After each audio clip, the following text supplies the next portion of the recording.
नमस्ते बच्चों, आज की हिंदी कक्षा में आपका स्वागत है। आज पिछली कक्षा में हमने क्या पढ़ा था? पाठ 6 कर्तव्य का पुण्य कहानी पढ़ी थी। आज हम उसके प्रश्नोत्तर पर चर्चा करेंगे। तो हमारा पहला प्रश्न है, राजा ने अपनी स्मृति को बनाए रखने के लिए क्या इंतजाम किया था? राजा ने अपनी स्मृति को बनाए रखने के लिए इमारत बनवाई थी। अगला प्रश्न है, यमराज के दरबार में राजा, साधु और किसान तीनों खड़े क्यों थे तीनों खड़े? क्योंकि वह तीनों एक दूसरे के पास बैठने की हिम्मत नहीं कर पा रहे थे, इसलिए वह खड़े हुए थे। अगला प्रश्न है, किसान स्वयं को स्वर्ग का अधिकारी क्यों नहीं मानता था? किसान स्वयं को स्वर्ग का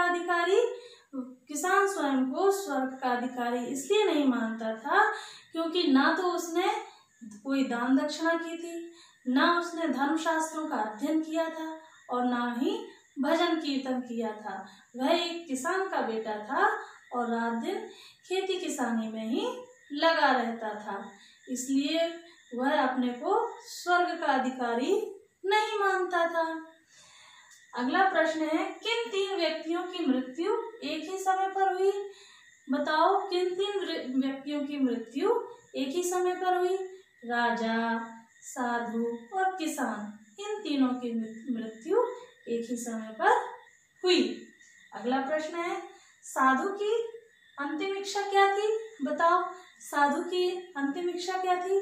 साधु की अंतिम इच्छा थी कि वह अपनी समाधि पर जमा लोगों को देखना चाहता था। अगला प्रश्न है, किसान का दाह संस्कार किस प्रकार किया गया? बताइए, किसान का दाह संस्कार किस प्रकार किया गया? किसान का दाह संस्कार नदी के किनारे किया गया। अगला प्रश्न है, चित्रगुप्त ने राजा का असली कर्तव्य क्या बताया? बताओ, चित्रगुप्त ने राजा का असली कर्तव्य क्या बताया? चित्रगुप्त ने बताया कि राजा का असली कर्तव्य होता है प्रजा का पालन करना, सेवा करना। अगला प्रश्न है, राजा के मरने के बाद क्या क्या हुआ? जब राजा की मृत्यु हो गई तो फिर उस नगर में क्या क्या हुआ? महल में, सारे नगर में कोहराम मच गया, रानियां रोने पीटने लगी और राजा बड़े बड़े पंडितों और ब्राह्मणों को बुलाया गया, गीता रामायण का पाठ कराया गया और लोग उनके यहाँ आते और राजा का गुणगान करते थे। अगला प्रश्न है, साधु ने स्वयं को स्वर्ग का अधिकारी होने के पक्ष में क्या तर्क दिए? बताइए, साधु ने स्वयं को स्वर्ग का अधिकारी होने के पक्ष में क्या तर्क दिए? उन्होंने कहा कि हे महाराज, मैं ब्राह्मण कुल में जन्मा हूँ, मैंने धर्मशास्त्रों का अध्ययन किया है, मैंने भगवान का नाम लेने के लिए संसार का त्याग कर दिया और धर्म का प्रचार किया और सारी जिंदगी पतित पावन का नाम रटता रहा, इसलिए मुझे स्वर्ग मिलना ही चाहिए। अगला प्रश्न है कि किसान स्वयं को स्वर्ग का अधिकारी क्यों नहीं मानता था? वह अभी बताया था मैंने, क्यों नहीं मानता था?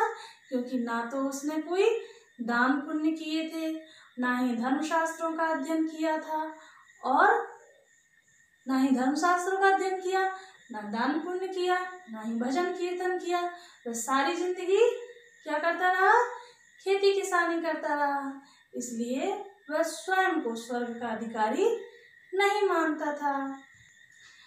अगला प्रश्न है हमारा, मरने के बाद साधु क्यों दुखी था? मरने के बाद साधु यह देखकर दुखी था कि ना तो उसकी समाधि पर लोग जमा हुए, ना ही पूजा अर्चना हुई और जो उसका सामान था वह भी लोग ले गए। अब हम आगे के अभ्यास कार्य किताब में करते हैं। अगला प्रश्न है, सही विकल्प पर सही का निशान लगाओ। तो पहला है इसमें, राजा ने अपनी स्मृति के रूप में क्या बनवाया था? सुंदर इमारत। दूसरा प्रश्न है, साधु की समाधि कहाँ बनी थी? कहाँ बनी थी? कुटिया में। कौन स्वयं को स्वर्ग का अधिकारी नहीं मानता था? किसान। किसान स्वयं को स्वर्ग का अधिकारी नहीं मानता था। सच्चा त्यागी कौन था?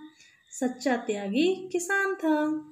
साधु और किसान के साथ बैठने में किसको लज्जा आ रही थी? राजा को। बच्चों, अब आपके गृह कार्य की बारी है। आपको प्रश्नोत्तर को कॉपी में लिखना है और जो अभ्यास कार्य है वह आपको आपकी किताब में ही करना है। धन्यवाद।